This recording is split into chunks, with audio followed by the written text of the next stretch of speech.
Friends ಎಲ್ಲರಿಗೂ ನಮಸ್ಕಾರ. ನಾನು ನಿಮ್ಮ ಕನ್ನಡ ಟ್ರಾವಲರ್. ಎಲ್ಲರೂ ಹೇಗಿದ್ದೀರಾ? ಎಲ್ಲರೂ ಚೆನ್ನಾಗಿದ್ದೀರಾ ಅಂತ ಅಂದ್ಕೊಂಡಿದ್ದೀವಿ. ಬಟ್ ನಾವು ಓಂಕಾರೇಶ್ವರ ದೇವಸ್ಥಾನದಲ್ಲಿದ್ದೀವಿ. ಇದು ಹಾಸನದಿಂದ 23 ಕಿಲೋಮೀಟ್ರ್ ಇದೆ. ಇದಿರೋದು ಮೂದಿಗೆರೆ ಎಂಬ ಗ್ರಾಮದಲ್ಲಿ. ನೋಡೋಣ ಬನ್ನಿ ಪ್ಲೇಸ್ ಹೇಗಿದೆ ಅಂತ. ಇದೆ ಎಂಟ್ರೆನ್ಸು.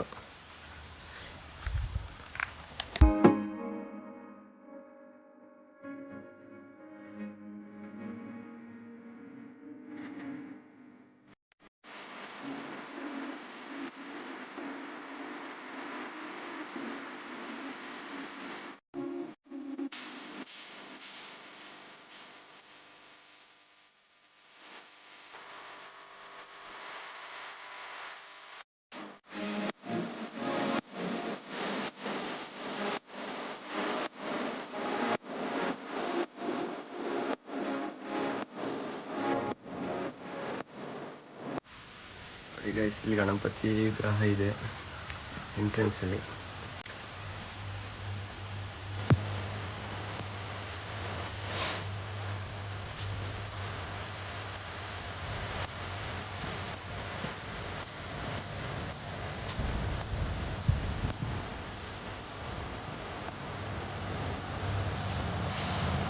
ದೇವಸ್ಥಾನ ಫುಲ್ ರೆಡ್ ಕಲರ್ ಇದೆ.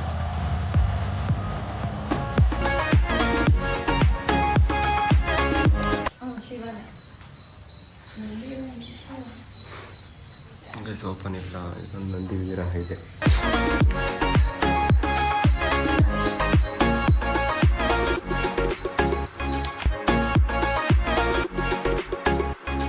ಇದೆ ನವಗ್ರಹ ದೇವಸ್ಥಾನಗಳಿದೆ. ಇದು ಫಸ್ಟ್ನೇದು ಬಂದ್ಬಿಟ್ಟು ರಾವು.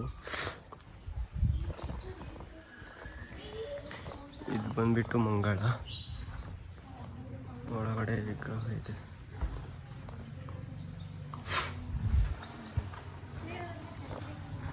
ಇದು ಬಂದ್ಬಿಟ್ಟು ಚಂದ್ರ ಅಂತ.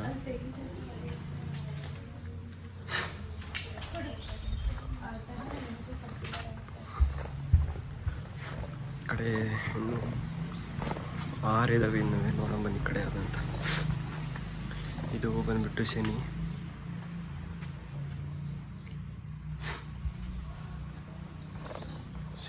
ಇದು ಬಂದ್ಬಿಟ್ಟು ಕೇತು ಅಂತ.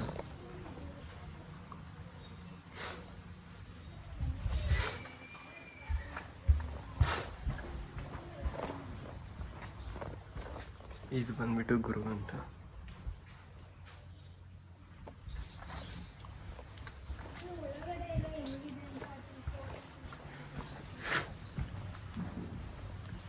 ಇದು ಸೂರ್ಯ ಅಂತ.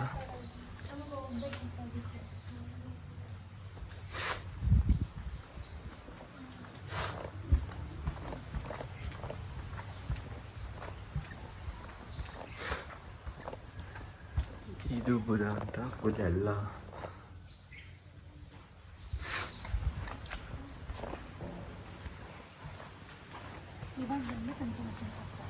ಇದು ಶುಕ್ರ ಅಂತ.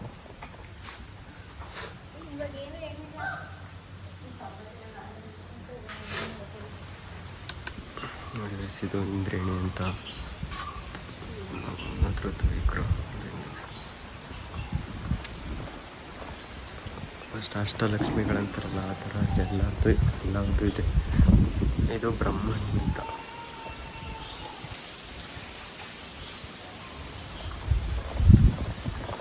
ಇದು ಕೌಮಾರಿ.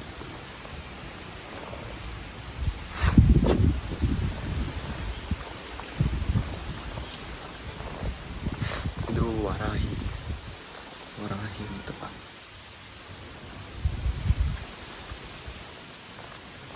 ಚಾಮುಂಡ ಅಂತ.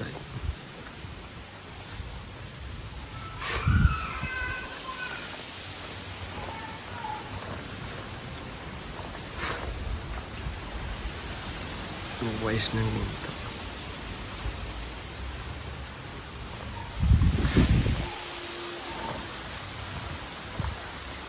ಬಂದ್ಬಿಟ್ಟು ಮಹೇಶ್ವರಿ ಅಂತ. ಎಲ್ಲವಕ್ಕೂ ಪೂಜೆ ಮಾಡ್ತಾರೆ.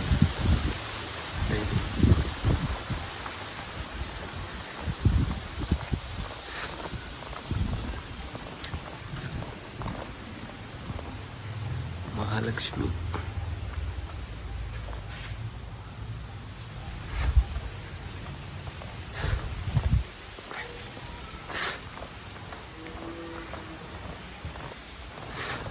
ಇಂದ್ರಾಣಿ.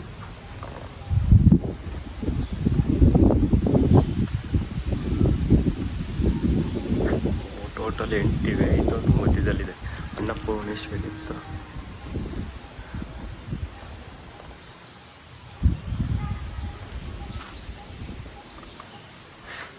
ಟೋಟಲ್ 9 ಗೈಸ್, 9 ಇದೆ ಸುತ್ತ.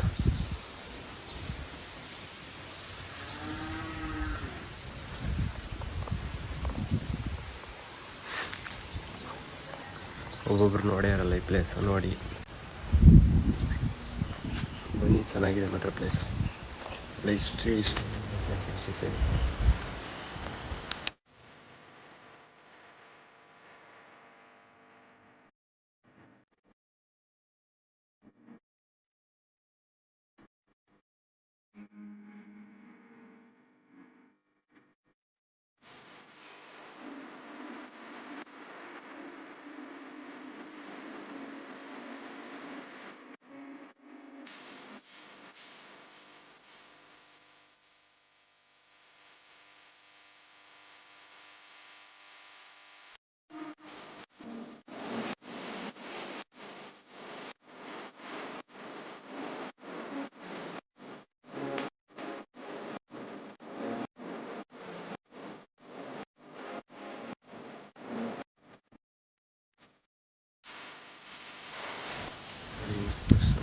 ಫಾಲ್ಸ್ ಇದು ಎಷ್ಟು ಗಂಟೆ ಓಪನ್ ಇರುತ್ತೆ ಅಂದರೆ 6:30ರಿಂದ 12 ಗಂಟೆ ತನಕ, ಮತ್ತು ಸಂಜೆ 4 ಗಂಟೆಯಿಂದ 8 ಗಂಟೆ ತನಕ ಇರುತ್ತಂತೆ.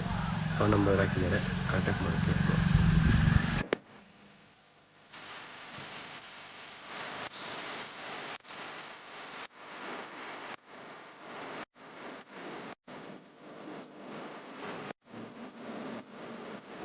ಶಾಸನ ಇಮ್ಮಡಿ ಶಾಸನ ಅಂತೂ ಅಲ್ಲ, ಇದು ಹಳೆಗನ್ನಡದಂತೆ. ನಮಗೂ ಸರಿಯಾಗಿ ಗೊತ್ತಿಲ್ಲ, ಓದಕ್ಕೆ ಬರಲ್ಲ ನೋಡಿ. ಇದೆಲ್ಲ ಇವು ಡ್ಯಾಮೇಜ್ ಆಗಿರೋ ಸೈಡಲ್ಲಿ ಇಟ್ಟಿದ್ದಾರೆ ಈ ಕಡೆ. ಮತ್ತಿಲ್ಲೊಂದು ನಂದಿ ವಿಗ್ರಹ ಇದೆ ಹಳಕಾಲು. ಇದನ್ನ ದೇವಸ್ಥಾನದಿಂದ ಒಂದು ಸ್ವಲ್ಪ ಕಡೆ ಸೈಡಲ್ಲಿ ಇಟ್ಟಿದ್ದಾರೆ.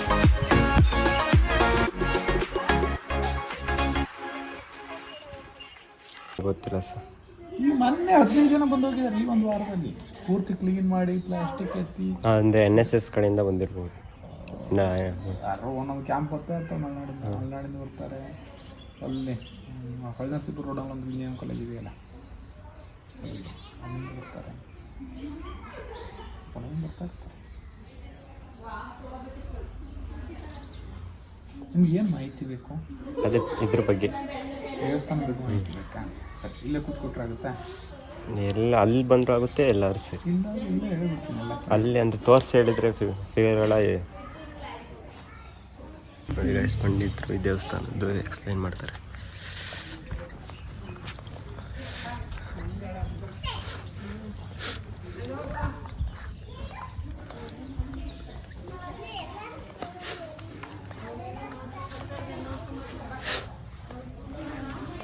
ರೆಕಾರ್ಡ್ ಮಾಡ್ತಿರಲ್ವ? ಹಂಗೆ ಇರಲ್ಲ, ಇರಲಿ ಬಿಡಿ ಪರವಾಗಿ. ಇದು ಬೆಳಗ್ಗೆ ಓಪನ್ನು 8ರಿಂದ ಬೆಳಗ್ಗೆ 6ರಿಂದ 6ರಿಂದನಾ? 12 ಮತ್ತು 4ರಿಂದ 8.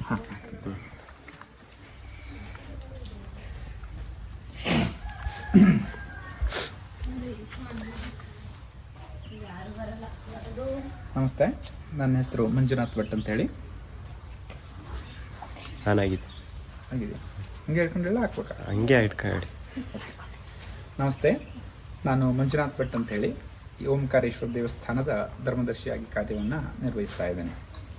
ಈ ಓಂಕಾರೇಶ್ವರ ದೇವಸ್ಥಾನವು ಹಾಸನ ಜಿಲ್ಲೆಯ ಹಾಸನ ತಾಲೂಕಿನ ದುದ್ದಾ ಹೋಬಳಿಯ ಮುದಿಗೆರೆ ಗ್ರಾಮದಲ್ಲಿರುವಂತಹ ಒಂದು ವಿಶೇಷವಾದಂತಹ ದೇವಸ್ಥಾನ ಈ ಓಂಕಾರೇಶ್ವರ ದೇವಸ್ಥಾನ. ಈ ಓಂಕಾರೇಶ್ವರ ದೇವಸ್ಥಾನವು ಅತ್ಯಂತ ಪುರಾತನವಾದಂತಹ ದೇವಾಲಯದಲ್ಲಿ ಒಂದಾಗಿದ್ದು, ಈಗ ಸಂಪೂರ್ಣ ಶಿಥಿಲಗೊಂಡಿರುವಂತಹ ದೇವಸ್ಥಾನವನ್ನು ನವನಿರ್ಮಾಣ ಮಾಡಿದ್ದಾರೆ. ಅಂತಹ ಅದ್ಭುತವಾದಂತಹ ದೇವಸ್ಥಾನವನ್ನು ನಾವೆಲ್ಲರೂ ಸಹ ಒಮ್ಮೆ ನೋಡೋಣ ಬನ್ನಿ. ಓಂಕಾರೇಶ್ವರ ದೇವಸ್ಥಾನ ಈಗ 15 ವರ್ಷಗಳ ಕಾಲ 45 ಜನ ಶಿಲ್ಪಿಗಳಿಂದ ಉತ್ತರ ಶೈಲಿಯಲ್ಲಿ ನಿರ್ಮಾಣವಾಗಿದೆ. ಇದು ಒರಿಸ್ಸಾದಿಂದ ಬಂದಿರುವಂತಹ ಒಂದು ನ್ಯಾಚುರಲ್ ಕಲ್ಲು, ಇದು ಕೆಂಪು ಕಲ್ಲು ಅಂತ ಏನು ಕರಿತೇವೋ ಅಂತಹ ಕಲ್ಲಲ್ಲೇ ಇಡೀ ದೇವಸ್ಥಾನ ನಿರ್ಮಾಣ ಆಗಿದೆ. 15 ವರ್ಷ 45 ಜನ ಶಿಲ್ಪಿಗಳಿಂದ ನಿರ್ಮಾಣವಾಗಿರುವಂತಹ ದೇವಸ್ಥಾನ. ಈ ದೇವಸ್ಥಾನಕ್ಕೆ ಯಾವುದೇ ಪೇಂಟಿಂಗ್ ಏನೂ ಇರಲ್ಲ, ಕಲ್ಲು ಬರೋದೇ ಈ ರೀತಿಯಲ್ಲಿ ಇರುತ್ತೆ. ಇಂತಹ ಕೆಂಪು ಕಲ್ಲಲ್ಲಿ ಈ ದೇವಸ್ಥಾನ ನಿರ್ಮಾಣವಾಗಿದೆ. ನಾವು ಎಲ್ಲ ದೇವಸ್ಥಾನದ ಅಥವಾ ಯಾವುದೇ ಪೂಜೆಯನ್ನ ಮಾಡೋಕ್ಕಿಂತ ಮುಂಚೆ ಮೊದಲನೇದಾಗಿ ಗಣಪತಿಯ ಸ್ತುತಿಯನ್ನು ಅಥವಾ ಗಣಪತಿ ಪೂಜೆಯನ್ನು ಮಾಡಿ ಕಾರ್ಯವನ್ನು ಆರಂಭಿಸ್ತೇವೆ. ಅದೇ ರೀತಿಯಾಗಿ ಓಂಕಾರೇಶ್ವರ ಗುಡಿ ಸಂಕುಲದ ಪ್ರಪ್ರಥಮ ದೇವರ ದರ್ಶನವೇ ಮಹಾಗಣಪತಿಯ ದರ್ಶನ. ಬನ್ನಿ, ಇಲ್ಲಿ ಓಂಕಾರೇಶ್ವರ ದೇವಸ್ಥಾನದಲ್ಲಿ ಮೊದಲನೇದಾಗಿ ಬಲಮುರಿ ಗಣಪತಿಯ ದೇವರ ದರ್ಶನ ಆಗುತ್ತೆ. ಗಣಪತಿಯಲ್ಲಿ 2 ವಿಧಾನ, ಒಂದು ಎಡಮುರಿ, ಒಂದು ಬಲಮುರಿ ಅಂತ ಹೇಳುವಂಥದ್ದು 2 ವಿಧಾನ ಇದೆ. ಅದರಲ್ಲಿ ಬಲಮುರಿ ಅತ್ಯಂತ ಶ್ರೇಷ್ಠವಾದಂಥದ್ದು, ಪೂಜಾ ಕ್ರಮವು ಅಷ್ಟೇ ವಿಶೇಷವಾಗಿರುವಂತಹ ರೀತಿಯಲ್ಲಿ ನಡಿಬೇಕಾಗಿದೆ. ಅಂತಹ ಬಲಮುರಿಯ ಅತ್ಯಂತ ಶ್ರೇಷ್ಠವಾದಂತಹ ಬಲಮುರಿಯ ದರ್ಶನ, ಬಲಮುರಿ ಗಣಪತಿಯ ದರ್ಶನ ನಿಮ್ಗಾಗುತ್ತೆ. ಬನ್ನಿ, ಇದು ಬಲಮುರಿ ಗಣಪತಿಯ ದರ್ಶನ.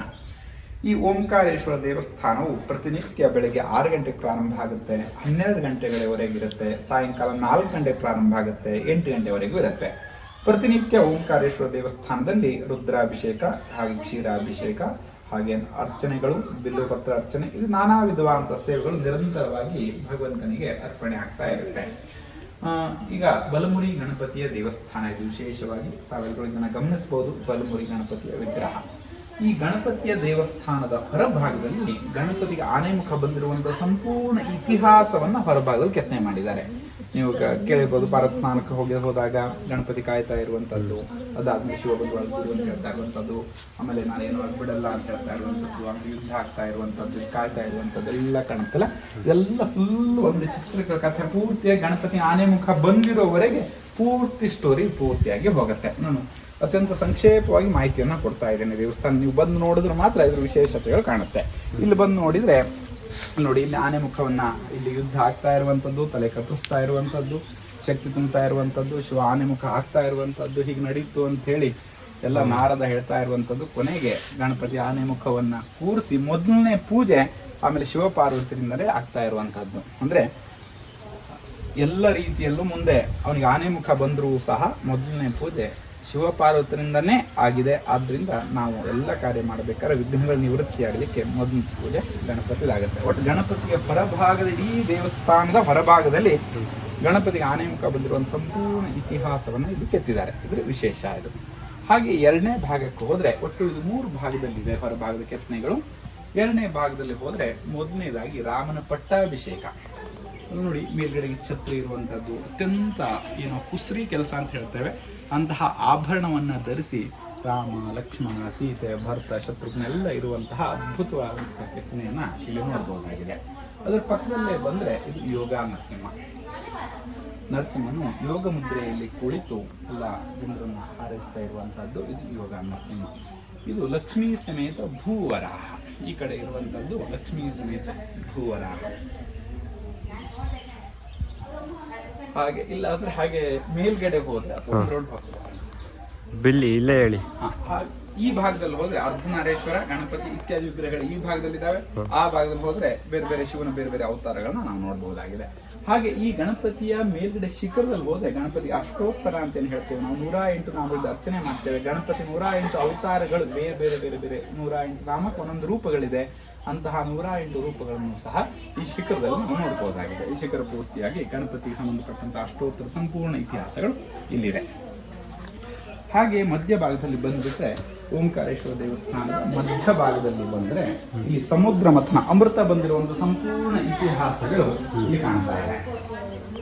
ದೇವತೆಗಳು ರಾಕ್ಷಸರ ಮಧ್ಯದಲ್ಲಿ ಯುದ್ಧವನ್ನು ನಡೆದಿರುವಂತದ್ದು, ಹಾಗೆ ಮಂದಾರ ಹೇಳುವಂತಹ ಪರ್ವತವನ್ನ ಅಲ್ಲಿ ಗರುಡ ತರ್ತಾ ಇರುವಂತದ್ದು, ತರಬೇಕಾದ್ರೆ ಹಿಂದ್ಗಡೆ ಹೋರಿಸ್ತಾ ಇರುವಂತದ್ದು, ಅದಾದ್ಮೇಲೆ ಮಧ್ಯದಲ್ಲಿ ತುಂಬಾ ಕಡಿತಾ ಇರಬೇಕಾದ್ರೆ ಏನೇನಾಯ್ತು, ಸಂಪೂರ್ಣ ಇತಿಹಾಸಗಳು ಆಯ್ತಾ. ಸಂಪೂರ್ಣ ಇತಿಹಾಸ ಏನೇನು ಬಂತು, ಲಕ್ಷ್ಮೀ, ಚಂದ್ರ, ಐರಾವತ, ಉಚ್ಚೈಶ್ರವಸ್ಸು, ವಿಷ ಬಂದಿರುವಂಥದ್ದು, ವಿಷ ಕುಡಿತಾ ಇರುವಂಥದ್ದು, ಆಮೇಲೆ ನೋಡಿ ಪಾರ್ವತಿ ಕುದಿ ಶಿವನ ಅರ್ಚಿರುವಂಥದ್ದು, ವಿಷಕಂಠ ಅಂತ ಆಗಿರುವಂಥದ್ದು, ಅದಾದ್ಮೇಲೆ ಐರಾವತ, ಉಚ್ಚೈಶ್ರವಸ್ಸು ಬಂದಿರುವಂಥದ್ದು, ಕಾಮಧೇನು, ಅದಾದ್ಮೇಲೆ ಅಮೃತ ಬಂದಿರುವಂಥದ್ದು, ಅದಾದ್ಮೇಲೆ ಅಮೃತವನ್ನು ಕೊಡ್ತಾ ಇರುವಂಥದ್ದು, ಅದರಲ್ಲೂ ಒಬ್ಬರ ಆಹುಕೇತು ಅಂತ ಸೇರ್ಕೊಂಡಿರುವಂಥದ್ದು, ಚಕ್ರವರ್ತಿ ಧರಿಸುವ, ಒಟ್ಟಾರೆ ಸಮುದ್ರ ಮತ್ತು ಸಂಪೂರ್ಣ ಇತಿಹಾಸಗಳು ಈ ಪಿಕ್ಚರ್ನಲ್ಲಿ ಸಂಪೂರ್ಣವಾಗಿ ಹೇಳ್ತಾ ಇದೆ.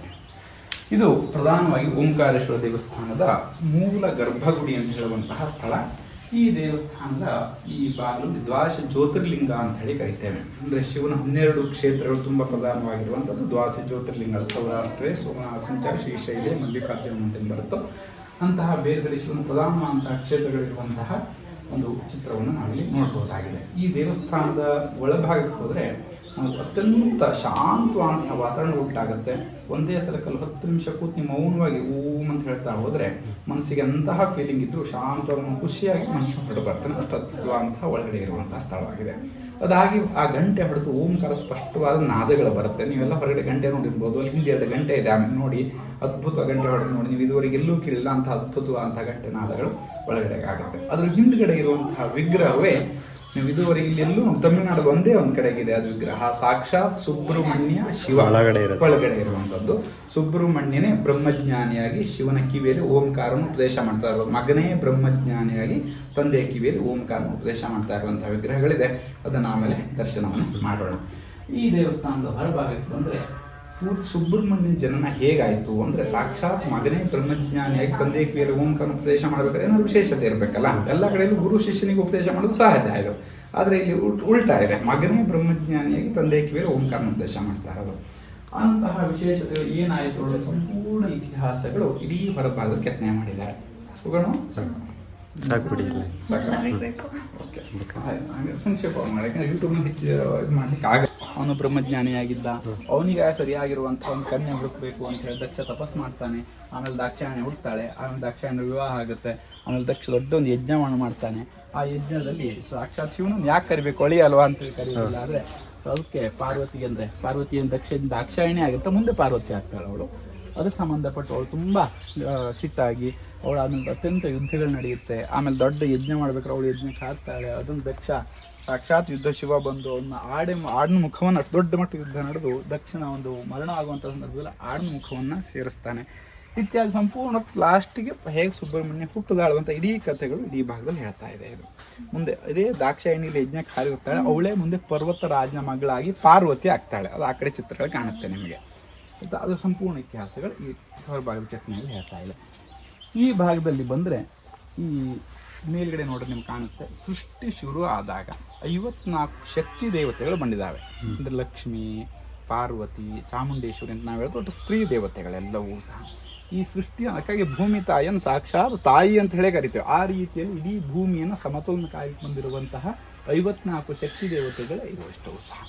ಅದು ಒಂದೊಂದು ಕೈ ಸರಿಯಾಗಿ ನೀವು ನೋಡಿ, ಒಂದೊಂದು 14 ಕೈ ಇರುವಂಥದ್ದೆಲ್ಲ ಇದೆ ಮೇಲ್ಗಡೆ ಹೋದರೆ. ಅದಕ್ಕೆ ಷೋಡಶ ಭುಜ ಅಂತ ಹೇಳಿ ಕರಿತೇವೆ, ಚತುರ್ಭುಜ. ಆ ರೀತಿಯಾಗಿ ಬೇರೆ ಬೇರೆ ಬೇರೆ ಬೇರೆ ಅವತಾರಗಳನ್ನೆಲ್ಲವನ್ನು ಇಲ್ಲಿ ನೋಡ್ಬೋದಾಗಿದೆ ನಾವು. ಹಾಗೆ ಇಲ್ಲಿ ಮೇಲ್ಗಡೆ ಹೋದರೆ ಇನ್ನೊಂದು ರೋಡಲ್ಲಿ ಬರುತ್ತೆ ಶಿವಗಣಗಳು ಅಂತ ಕಾಣುತ್ತೇವೆ. ಇದಕ್ಕೆ ಯೋಗಿನಿ ದೇವತೆಗಳು ಅಂತ ಹೇಳುವಂಥದ್ದು ಬರುತ್ತೆ. ಚತುಷ್ಷಷ್ಟಿ ಅಂತ 64 ಯೋಗಿನಿ ದೇವತೆಗಳು ಈ ಹೊರ ಭಾಗದಲ್ಲಿ ನೀವು ನೋಡ್ಬೋದಾಗಿದೆ. ಇಲ್ಲಿರುವಂಥ ವಿಶೇಷತೆ, ಇಲ್ಲೊಂದಿರುವಂಥದ್ದು ನಾಗದೇವತೆಗಳಿವೆ. ಯಕ್ಷ ನಾಗದೇವತೆಗಳನ್ನ ನೀವು ನೋಡ್ತೀರಿ. ಇಲ್ಲಿ ಏನು ಅಂದರೆ ವಿವಾಹ ಆಗದೇ ಇರುವಂಥವ್ರು ಅಥವಾ ಸಂತಾನಕ್ಕೆ ಸಂಬಂಧಪಟ್ಟಂಥ ಅತ್ಯಂತ ವಿಶೇಷವಾದಂಥ ಅವರೇ ಬಂದು ಇಲ್ಲಿ ಹಾಲು ಅಭಿಷೇಕ ಮಾಡ್ಕೊಂಡು ಹೋದ್ರೆ ಆಯಿತು. ಯಾರು ಏನು ಮಾಡುವಂಥ ಕೆಲಸ ಇರಲ್ಲ.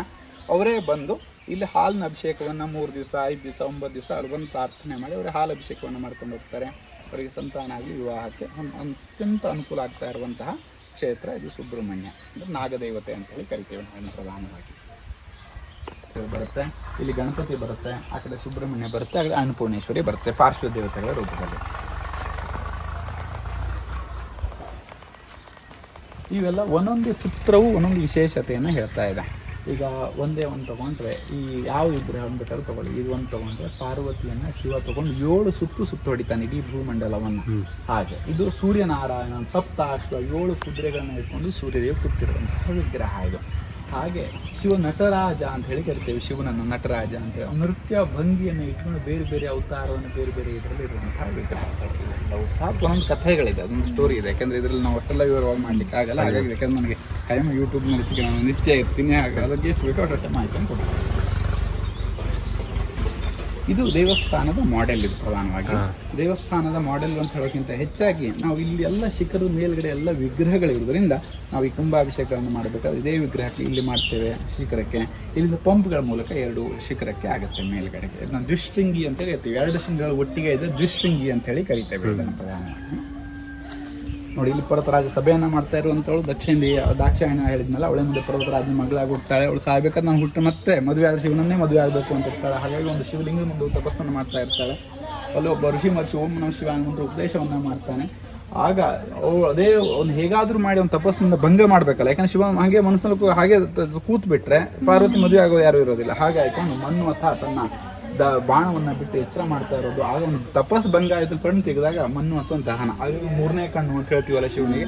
ಆಗ ನೋಡಿ ಬರೀ ಒಂದು ಕಣ್ಣು ಬಿಟ್ಟಿರೋದ್ರಿಂದ ಅಲ್ಲಿ ಬೆಂಕಿ ಉರಿತಾ ಇದೆ ಅಂತ ಆಯ್ತು. ಅದೇ ರೀತಿಯಾಗಿ ಮುಂದೆಗಡೆಗೆ ಬಂದರೆ ಸಾಕ್ಷಾತ್ ಮುಂದೆ ಅದೇ ಪಾರ್ವತಿಯನ್ನು ಶಿವಪಾರ್ವತಿ ವಿವಾಹ ನೋಡಿ ಅಗ್ನಿ ಸಾಕ್ಷಿಯಾಗಿ ಮದುವೆ ಆಗ್ತಾ ಇರುವಂಥ ಬೆಂಕಿ ಕೆಳಗಡೆಯಿಂದ ಮುಂದೆ ದಾರಿಯಲ್ಲಿ ಕೊಡ್ತಾ ಇರುವಂಥ ವಿಷ್ಣು ಮತ್ತು ಸಾಕ್ಷಾತ್ ಬ್ರಹ್ಮ, ಚತುರ್ಮುಖ ಬ್ರಹ್ಮ. ಅದಾದಮೇಲೆ ಷಣ್ಮುಖ ಹುಡ್ತಾನೆ, ಅವನೇ ಕಾರ್ತಿಕೇಯ ಅಂತ ಹೇಳಿ. ಅವನಿಗೆ ಷಣ್ಮುಖ ಅಂತ ಬರಲಿಕ್ಕೆ ಕಾರಣ ಏನಪ್ಪ ಅಂತ ಹೇಳಿದ್ರೆ ಅವನು ನಕ್ಷತ್ರ ಅವನು ಧರಿಸುವಂಥ ಶಕ್ತಿ ಪಾರ್ವತಿಗಿರಲ್ಲ. ಹಾಗಾಗಿ ಕೃತ್ತಿಕಾದಿ 6 ನಕ್ಷತ್ರಗಳು ಅವನು ಪರಿಪಾಲನೆ ಮಾಡ್ತಾರೆ. ಹಾಗಾಗಿ ಅವನಿಗೆ ಷಣ್ಮುಖ ಅಂತೇಳಿ ಕರಿತೇವೆ. ಕೃತ್ತಿಕಾದಿ ಪಾಲನೆ ಮಾಡಿದ್ರೆ ಅವನು ಕಾರ್ತಿಕೇಯ ಅಂತೇಳಿ ಇನ್ನೊಂದು ಹೆಸರು. ಹಾಗಾಗಿ ಅವನು ಮುಂದೆ ದೊಡ್ಡವನಾದ್ಮೇಲೆ ಅವನಿಗೆ ಸಾಕ್ಷಾತ್ ಭಗವಂತನ ಒಂದು ಅನುಗ್ರಹದಿಂದ ಮುಂದೆ ಅವನು ಸಾಕ್ಷಾತ್ ದೇವತಾ ರೂಪವನ್ನು ಪಡೆಯುವಂಥ ಸಂಪೂರ್ಣ ಇತಿಹಾಸಗಳು ಈ ದೇವಸ್ಥಾನದ ಹೊರಭಾಗದಲ್ಲಿ ಸಂಪೂರ್ಣ ಶಿವನ ವಿಶೇಷತೆಯನ್ನು ಹಾಗೆ ಸುಬ್ರಹ್ಮಣ್ಯನ ಇತಿಹಾಸವನ್ನು ಈ ಹೊರಭಾಗದಲ್ಲಿ ಕೆತ್ತನೆ ಮೂಲಕ ತಿಳಿಸಿದ್ದಾರೆ. ಹಾಗೆ ಈ ಭಾಗದಲ್ಲಿ ಬಂದರೆ ಎಲ್ಲ ಕಡೆಯಲ್ಲೂ ನೋಡಿರ್ತೀವಿ ನವಗ್ರಹ ದೇವಸ್ಥಾನವನ್ನು, ಆದರೆ ಇದು ತುಂಬ ವಿಶೇಷವಾಗಿರುವ ರೀತಿಯಲ್ಲಿ ನೀವು ನೋಡ್ಬೋದಾಗಿದೆ. ಅತ್ಯಂತ ಸಂಕ್ಷೇಪವಾದಂತಹ ಮಾಹಿತಿನ ನಿಮಗೆ ಕೊಡ್ತೇನೆ. ಇಲ್ಲಿ ಅದ್ಭುತವಾದಂತಹ ವಿಶೇಷ ಏನು ಅಂದರೆ, ನಾವು ಕೊನಾರ್ಕಲ್ಲಿರುವಂತಹ ಸೂರ್ಯನ ದೇವಸ್ಥಾನವನ್ನು ಯಾವ ರೀತಿ ಇದ್ದೋ ಅದೇ ರೀತಿಯಲ್ಲಿರುವಂತಹ ದೇವಸ್ಥಾನವನ್ನು ಇಲ್ಲಿ ನೋಡ್ಬೋದಾಗಿದೆ. ಈ ದೇವಸ್ಥಾನ ಹೊರಬರಿಗೆ ಬಂದರೆ ಮೇಲ್ಗಡೆ ಒಂದೊಂದು ದೇವಸ್ಥಾನಕ್ಕೂ ಒಂದು ಅದರದ್ದೇ ಅಂತ ಲಾಂಛನ ಅಂತ ಹೇಳಿ ಕರಿತೇವೆ, ಸಿಂಬಲ್ ಅಂತ ಹೇಳಿ. ಆ ಒಂದೊಂದು ದಿವಸಕ್ಕೆ ಒಂದು ನಕ್ಷತ್ರಗಳು ಬರುತ್ತೆ. ಆ ನಕ್ಷತ್ರಕ್ಕೂ ಈ ಗ್ರಹಕ್ಕೂ ಒಂದು ಸಂಪರ್ಕಗಳಿದೆ. ಆರೋಗ್ಯಂ ಭಾಸ್ಕರಾದಿಚ್ಛೇತ್ ಅಂತ ಏನು ಹೇಳ್ತೇವೆ, ಆರೋಗ್ಯವನ್ನು ಒಟ್ಟು 9 ಗ್ರಹಗಳಲ್ಲೇ ನಮ್ಮ ಇಡೀ ಜೀವನದ ಆಗು ಹೋಗು ಎರಡೂ ಸಹ ಗ್ರಹಗಳ ಮೇಲೆ ನಿಂತ್ಕೊಂಡಿದೆ. 27 ನಕ್ಷತ್ರಗಳು, ಹಾಗೆ 9 ಗ್ರಹಗಳು, 12 ರಾಶಿಗಳು. ಅದ್ರ ಮೇಲೆ ಪ್ರತಿಯೊಂದು ಆಗು ಹೋಗು, ಒಳ್ಳೆಯದಾಗ್ಬೋದು ಕೆಟ್ಟದಾಗಿರ್ಬೋದು, ಎಲ್ಲವೂ ಅದ್ರ ಮೇಲೆ ಡಿಪೆಂಡ್ ಆಗಿರುತ್ತೆ. ಇಲ್ಲಿ ಬಂದರೆ ಮಧ್ಯದಲ್ಲಿರುವಂಥದ್ದು ಸೂರ್ಯದೇವ. ಆರೋಗ್ಯಕ್ಕೆ ಸೂರ್ಯನ ಆರಾಧನೆ ಮಾಡಬೇಕು.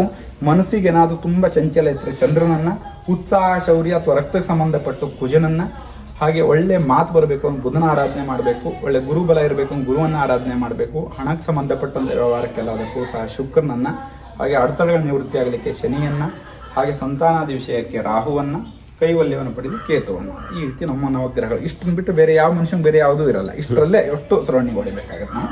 ನೋಡಿ ಇಲ್ಲಿ ಬಂದರೆ ಪ್ರಧಾನವಾಗಿ ನವಗ್ರಹ ದೇವಸ್ಥಾನ.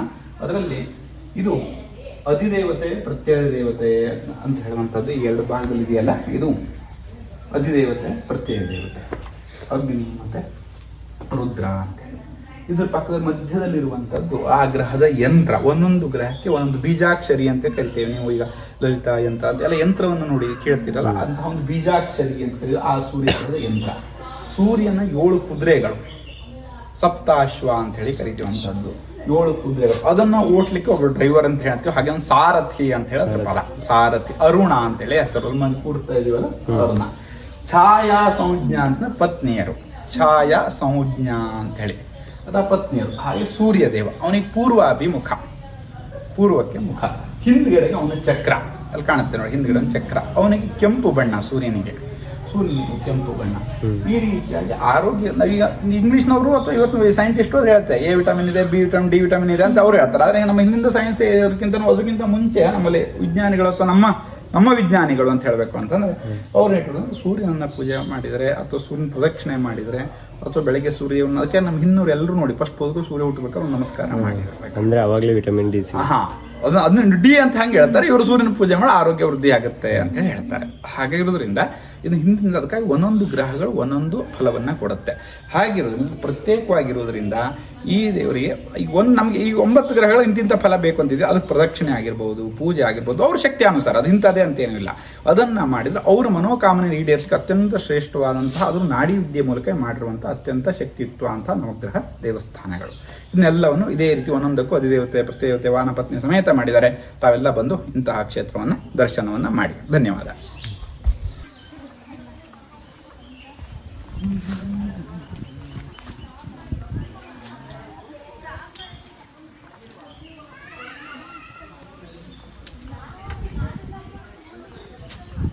ಬನ್ನಿ ಆತ್ಮೀಯರೇ, ಇಲ್ಲಿರುವಂಥದ್ದು ಸಪ್ತಮಾತೃಕೆಯರ ದೇವಸ್ಥಾನ, ಹಾಗೆ ಅನ್ನಪೂರ್ಣೇಶ್ವರಿ, ಮಹಾಲಕ್ಷ್ಮಿ, ಒಟ್ಟು ನವದುರ್ಗಿಯರ ದೇವಸ್ಥಾನ. ಹಿಂದೆ ಚಾಮುಂಡೇಶ್ವರಿ ಮಹಿಷಾಸುರನ ಮರ್ದನ ಮಾಡಬೇಕಾದ್ರೆ ರಾಕ್ಷಸನ ರಕ್ತವು ಕೆಳಗಿದ್ದಾಗ ಸಾವಿರಾರು ಜನ ರಾಕ್ಷಸ ಹುಟ್ಟಿದ್ರು. ಅವರ ಸಂಹಾರವನ್ನು ಮಾಡಲಿಕ್ಕೆ ಬಂದಿರುವಂತಹ ಶಕ್ತಿ ದೇವತೆಗಳೇ ಸಪ್ತಮಾತೃಕೆಯರು. ಇಂದ್ರಾಣಿ, ಮಹೇಶ್ವರಿ, ಕುಮಾರಿ, ವೈಷ್ಣವಿ ಇತ್ಯಾದಿ ಒಟ್ಟು 7 ಶಕ್ತಿ ದೇವತೆಗಳೇನಿದ್ದಾವೆ ಅದನ್ನೇ ಸಪ್ತಮಾತೃಕೆಯರು ಅಂತ ಹೇಳಿ ನಾವು ಕರಿತೇವೆ. ಅಂತಹ ಶಕ್ತಿ ದೇವತೆ ಹಾಸನದಲ್ಲಿ ಪ್ರಧಾನವಾಗಿ ಹಾಸನಾಂಬದಲ್ಲಿ 3 ದೇವಸ್ಥಾನ ಒಟ್ಟಿಗೆ ಇರುವಂಥದ್ದು. ಉಳಿದಂತಹ 4 ದೇವತೆಗಳು ಬೇರೆ ಬೇರೆ ಸ್ಥಳದಲ್ಲಿದ್ದಾವೆ. ಅದರ ಒಟ್ಟಿಗೆ ಇಲ್ಲಿ 7 ದೇವರ ಒಮ್ಮೆಲೆ ದರ್ಶನ ಆಗುವಂತಹ ಕ್ಷೇತ್ರವೇ ಮುದಿಗೆರೆ ಓಂಕಾರೇಶ್ವರ ದೇವಸ್ಥಾನ. ಇಲ್ಲಿ ಬಂದರೆ ನೀವು ಅಷ್ಟು ಸಪ್ತಮಾತೃಕೆಯ ದೇವಸ್ಥಾನದ ದರ್ಶನ ಆಗುತ್ತೆ. ಹಾಗೆ ಪ್ರಧಾನವಾಗಿ ಮಹಾಲಕ್ಷ್ಮಿ, ಅನ್ನಪೂರ್ಣೇಶ್ವರಿ, ಎಲ್ಲದಕ್ಕೂ ಮುಖ್ಯವಾಗಿ ಲಕ್ಷ್ಮಿ ಅನುಕೂಲ ಇದ್ದರೆ ಮಾಡುವಂಥ ಕೆಲಸದಲ್ಲಿ ಅತ್ಯಂತ ಶೀಘ್ರವಾಗಿ ಅಭಿವೃದ್ಧಿ ಆಗಲಿಕ್ಕಾಗುತ್ತೆ. ಅದಕ್ಕಾಗಿ ಲಕ್ಷ್ಮಿ ಎಲ್ಲದಕ್ಕಿಂತ ಮುಖ್ಯವಾಗಿ ಆಹಾರಕ್ಕೆ ಅನುಕೂಲತೆ ಇರಬೇಕು ಅಂತೇಳಿ ಅನ್ನಪೂರ್ಣೇಶ್ವರಿ. ಹಾಗಾಗಿ ಒಂದೊಂದು ದೇವಸ್ಥಾನ ಇಲ್ಲಿ ವಿಶೇಷತೆ, ವಿಗ್ರಹಗಳು ಒಂದು ದೇವರ ಮುಖವನ್ನು ಅದ್ಭುತವಾಗಿ ನೋಡಿ ಅದರ ದೇವಸ್ಥಾನದ ಆಯುವರ್ಗಗಳು ಸಹ ತಾವು ನೋಡ್ಬೋದು. ಒಂದು ದೇವಸ್ಥಾನ ಇದ್ದ ಹಾಗೆ ಇನ್ನೊಂದು ದೇವಸ್ಥಾನಗಳು ಯಾವುದೂ ಇಲ್ಲ. 9 ದೇವಸ್ಥಾನ ಸಂಪೂರ್ಣ ವಿಭಿನ್ನವಾದ ರೀತಿಯಲ್ಲಿ ಅದೇ ದೇವರ ಆಯುವರ್ಗದ ಮೂಲಕ ನಿರ್ಮಿಸಿದ್ದಾರೆ. ಇಂತಹ ಪವಿತ್ರವಾದಂತಹ ಕ್ಷೇತ್ರಕ್ಕೆ ತಾವೆಲ್ಲ ಬನ್ನಿ. ಈ ದೇವಸ್ಥಾನ ನಿತ್ಯ ಬೆಳಗ್ಗೆ 6ರಿಂದ 12 ಗಂಟೆ ತನಕ ಇರುತ್ತೆ. ನಿತ್ಯ 6 ಗಂಟೆಯಿಂದ 9 ಗಂಟೆ ತನಕ ಅಭಿಷೇಕ ಪೂಜೆ ಸಮಯ, ಎಲ್ಲರೂ ದರ್ಶನವನ್ನು ಮಾಡ್ಬೋದು. ಹಾಗೆ ಸಾಯಂಕಾಲ 6ರಿಂದ 8:30 ತನಕ 8 ಗಂಟೆ ತನಕ ಅಭಿಷೇಕ ಮಹಾಮಂಗಳಾರತಿ ಸಮಯವಾಗಿರುತ್ತೆ. ಒಟ್ಟು ದೇವರ ದರ್ಶನ ಬೆಳಗ್ಗೆ 6 ಗಂಟೆಗೆ ಪ್ರಾರಂಭವಾಗಿ 12 ಗಂಟೆ ತನಕ ಇರುತ್ತೆ. ಸಾಯಂಕಾಲ 4ರಿಂದ 8 ಗಂಟೆ ತನಕ ಇರುತ್ತೆ. ಅಷ್ಟು ಅಲ್ಲದೆ ಶಿವರಾತ್ರಿಯಲ್ಲಿ ದೇವಸ್ಥಾನ ಜಾತ್ರೆ ಆಗುತ್ತೆ. ನವರಾತ್ರಿಯಲ್ಲಿ 10 ದಿವಸಗಳ ಕಾಲ ನಿತ್ಯ ಈ ಅಮ್ಮನವರ ಅಲಂಕಾರ, ಹಾಗೆ ನಿತ್ಯ ಒಂದು ಹೋಮಗಳು, ಹಾಗೆ ಎಲ್ಲ ಭಕ್ತಾದಿಗಳಿಗೆ ಅನ್ನಸಂತರ್ಪಣೆಗಳಿರುತ್ತೆ. ಅದಾದ ಮೇಲೆ ಕೊನೆ ಕಾರ್ತಿಕ ಸೋಮವಾರ, ಪ್ರತಿ ಕಾರ್ತಿಕ ಮಾಸದ ಕೊನೆ ಕಾರ್ತಿಕ ಸೋಮವಾರದಂದು ಸಾಯಂಕಾಲ ಅತ್ಯಂತ ದೊಡ್ಡ ಮಟ್ಟದ ದೀಪೋತ್ಸವ ಹಾಗೆ ಸಂತರ್ಪಣೆ ನೆರವೇರುತ್ತೆ. ಹಾಗೆ ಪ್ರತಿ ಹುಣ್ಣಿಮೆಯು ಸತ್ಯನಾರಾಯಣ ಪೂಜೆ ಇರುತ್ತೆ. ಪ್ರತಿ ಸಂಕಷ್ಟಿ ಪೂಜೆ ಇರುತ್ತೆ. ಹಾಗೆ ಎಲ್ಲ ವಿಶೇಷ ಹಬ್ಬ ಹರಿದಿನಗಳನ್ನು ತುಂಬ ವಿಶೇಷವಾದ ರೀತಿಯಲ್ಲಿ ಆಚರಣೆ ಮಾಡಲಿಕ್ಕಾಗುತ್ತೆ. ಇದು ಕೇವಲ ಹಾಸನದಿಂದ 22 ಕಿಲೋಮೀಟರ್ ದೂರದಲ್ಲಿದೆ. ಚನ್ನರಾಯಪಟ್ಟಣದಿಂದ 38, ಹಾಗೆ ಅರಸೀಕೆರೆಯಿಂದ 36 ಕಿಲೋಮೀಟರ್ ದೂರದಲ್ಲಿದೆ. ಇಂತಹ ಪವಿತ್ರ ಕ್ಷೇತ್ರವನ್ನು ತಾವೆಲ್ಲ ಒಮ್ಮೆ ಬಂದು ಭೇಟಿ ನೀಡಿ ಭಗವಂತನ ಅನುಗ್ರಹಕ್ಕೆ ಪಾತ್ರರಾಗಿ ಎಂಬುದಾಗಿ ಹೇಳ್ತಾ ನನ್ನ ಮಾತನ್ನು ಮುಗಿಸ್ತೇನೆ. ಧನ್ಯವಾದ.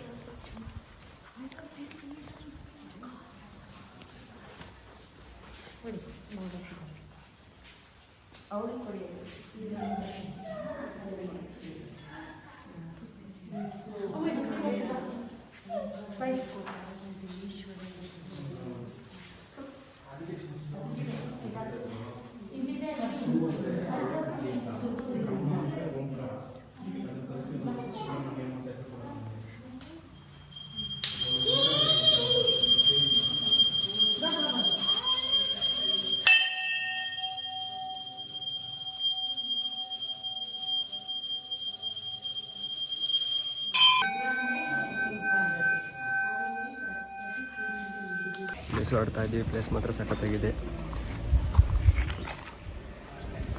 ಬರೋದು ಮಾತ್ರ ಮರಿಬೇಡಿ. ವಿಡಿಯೋ ಡೀಟೇಲ್ಸ್ ಎಲ್ಲ ಮತ್ತೆ ವಿಡಿಯೋ ಅಪ್ಲೋಡ್ ಮಾಡ್ತೀನಿ. ಎಲ್ಲ ಸಬ್ಸ್ಕ್ರೈಬ್ ಮಾಡ್ಕೊಳ್ಳಿ.